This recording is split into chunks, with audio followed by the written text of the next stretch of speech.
I keep hearing the Indigo Girls singing, "It's Only Life After All."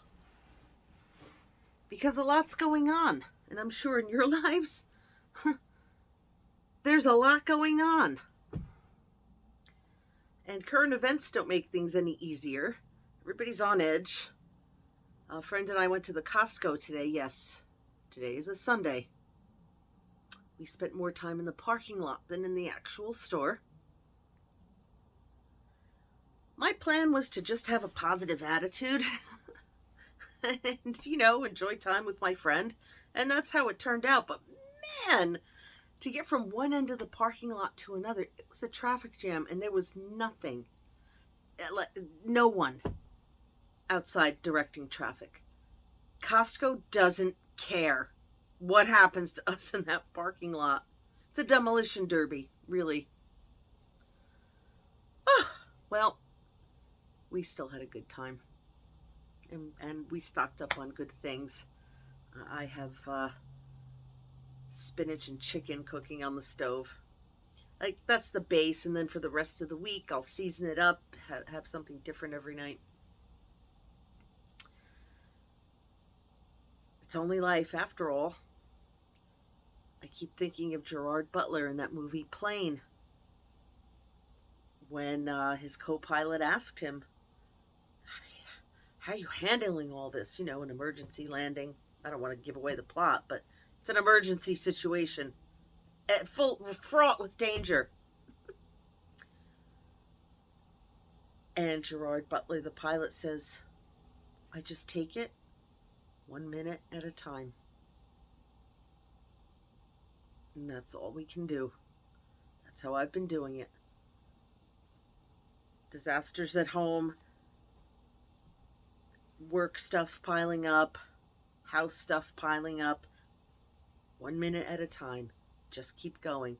Kind of like Dory the fish. Just keep swimming.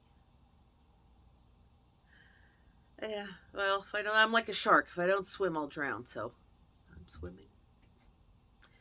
That's not even what I want to talk about today. I wanted to read something out of the ODAT. Now, if any of you are in 12-step or you've heard of 12-step, any of the Anon programs, I thought I had these things closer, but I didn't. It's our one at a time book. I can't probably read you the whole entry. I don't know what the copyright situation is, but I'm going to read you a bit. Oops. Sharing experiences widens one's horizons and opens out new and better ways to deal with difficulties. There is no need to solve them alone. It is very difficult to accept help from others. For me, for people who have had difficult or traumatic childhoods or suffered abuse, or you're an adult child of an addict, adult child of an alcoholic. We have learned to be so cautious of emotional and physical abandonment that we don't like to need anyone. I think it's a normal part of life that certain people will disappoint us. They'll say they'll do something and they forget, and then we won't speak up to ask. Or they'll just outright ghost or forget about us. However our friendships have ended. I don't know how old you are if you've had a friendship end. They're rarely just, well, I guess we just don't really get along. We're not hitting it off, so let's go our separate ways. It's never just that easy, is it? It's painful. And there's usually betrayal and really hurt feelings.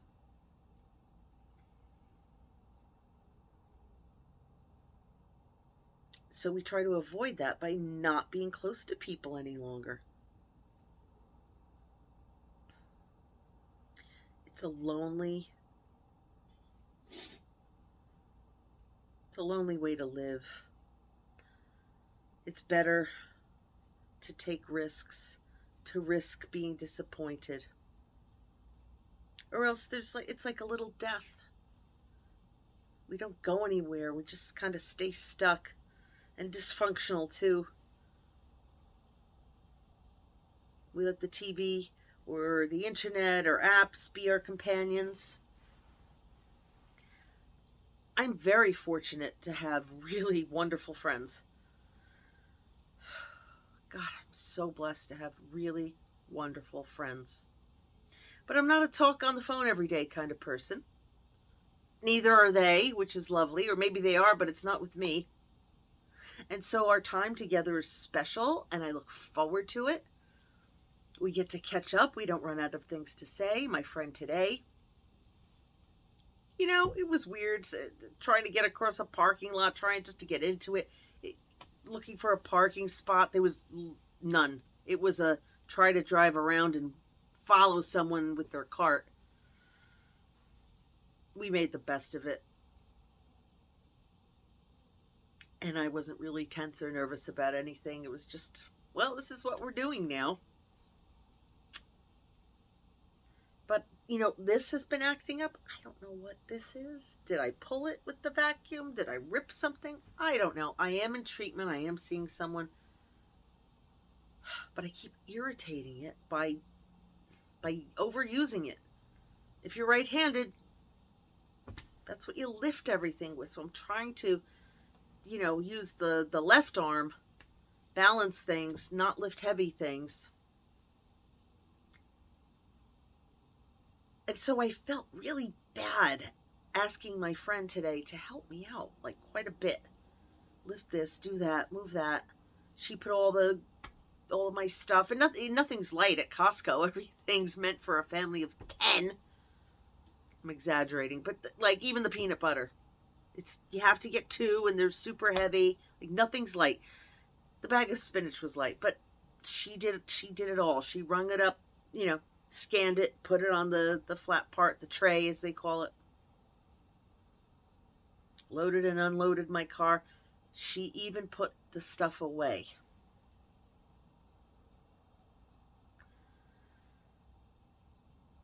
Now, that's a gem of a friend. A gem. A shining star. A rock, which is a gem. But boy, did I feel weak and inadequate, and I was like, why even make a video today? I mean, I talk about health, and here I am with this mysterious tear, rip, strain, whatever it is.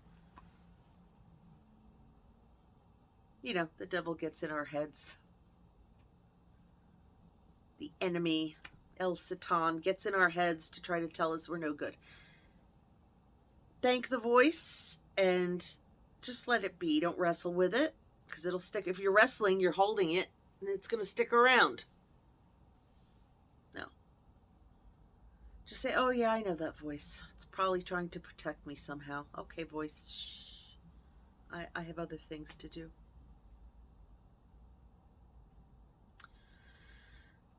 When we've grown up to be self-reliant, or we have been parentified, you know what that means, right? It's a word in circles of adult children of abusive parents, addict parents, narcissist parents. And we had to become our own parents, and worse, we had to parent them. I understand when they're super old. My mother's super old. She needs care. But emotionally, they stay kind of underdeveloped, and we tend to, in trying to figure out their behavior and trying to figure out how to heal from it, we tend to be more mature. And even if we haven't gone out in the world for the support and help, just trying to figure out our lives while we're living with them turns us into adults way too soon. And we become caretakers and excuse makers and buffers. Excuse makers. Oh, she just gets like that sometimes. She did. Oh. All right, Mom. Okay, we gotta go now. Okay, stop. Oh. How many times in public or with family you try to smooth things over? Sometimes it works. Most of the time it doesn't.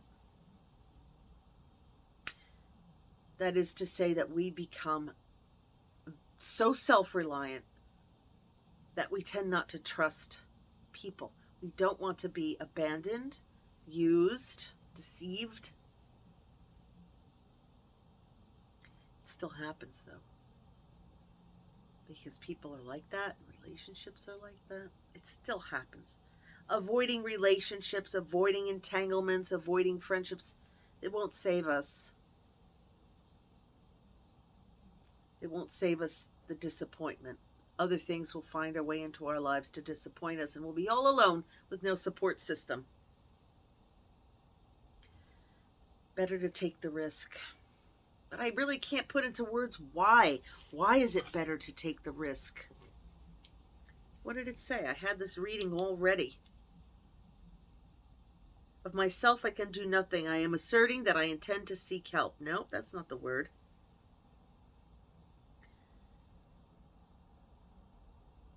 Why would I reject the help of others? Why? Oh, and then we might owe them something. We might owe them gratitude. They might not help us just the right way. They might expect something from us. If we don't take the help and use the advice and do things the exact way the advice giver advised us, then they'll abandon us. It's just that fear of abandonment, which kind of starts as a fear of being close to anyone. But the fear of being close is that we'll be seen.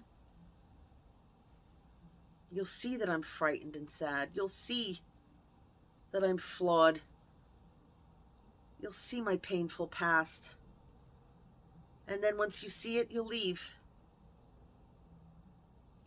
So it's fear of being seen, fear of being disappointed. And when we're constantly on the alert looking for how the new person or the existing person will disappoint us or betray us, we become cynical.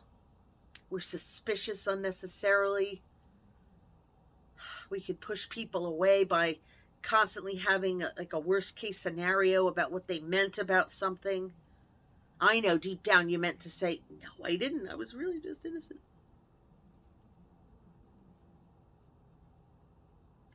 It's not easy, but it's part of growth to have people in our lives, to accept help, to allow people to help us. Oh, I'm afraid they'll think I'm a user. I'm afraid they'll think that I'm the type of person that's just going to use them. I'm afraid they are going to abandon me if I ask them to do it twice, if my arm doesn't heal. Oh my goodness. Those are real feelings. And it makes me sad talking about it because it's true about me. I almost always talk about things that are true about me and that I've learned from. But when we speak about ourselves clearly, honestly, in a self-aware way, and we're heard. So I can't tell you're listening, but if you got this far and you just heard me say that, you're listening. We're putting the chance out there that someone will say, oh my God, that's me too. I'm just like that. Oh my God, I'm not alone. Wow, you mean there's somebody who's just like that too? I thought I was... See, feeling like we're weird, we're unusual is very isolating. And support from people who understand and have been through what we've been through can heal us.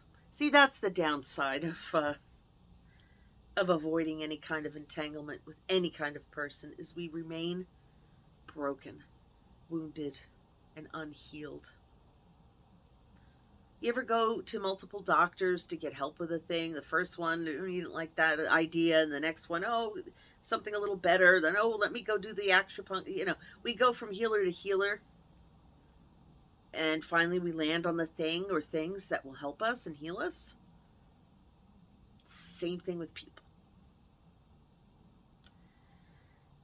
If the friendship, relationship, business partnership isn't what's going to be in our lives for decades, it's still a learning experience, and it leads us to the next, more long-lasting thing.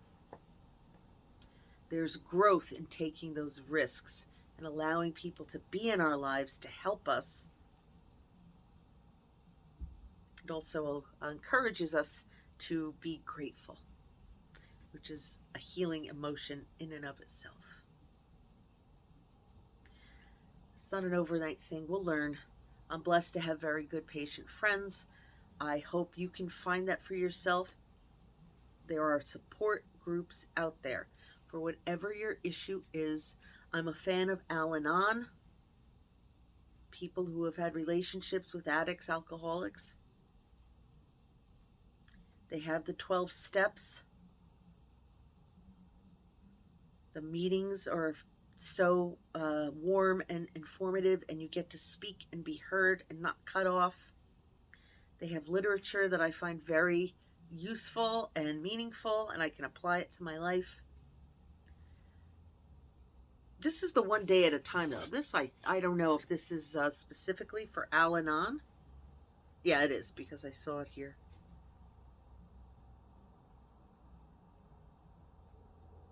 Learn to be supported in everyday life. Learn to let other people in. People maybe who have been through what we've been through and come out on the other side. So I hope you can do that. If you have a suggestion for a topic you'd like me to cover, please let me know. I'm feeling my way around to see what people are most interested in or most helped by, what people comment on the most. I'm not sure exactly what my niche is. I have a lot to say about a lot of things, but maybe I can help more people if I was more focused. My book is called Diary of a Fat Girl: How I Lost 140 Pounds, Learned to Love Myself After Weight Loss Surgery. But on Spotify, it's hypnomeditation for stress relief, because I do that too. I'm considering maybe a hypnosis channel, or making multiple videos here. We'll see. Where I do hypnomeditations for specific issues. That could be interesting. We'll see. But I'd like to hear from you. Please leave a comment, even if it's only a heart. Please like, subscribe, share with anyone who might benefit by listening. And let people help you. Take the risk. It's a very healing practice. I'll see you tomorrow with another video because I said I would. Take care. Be well.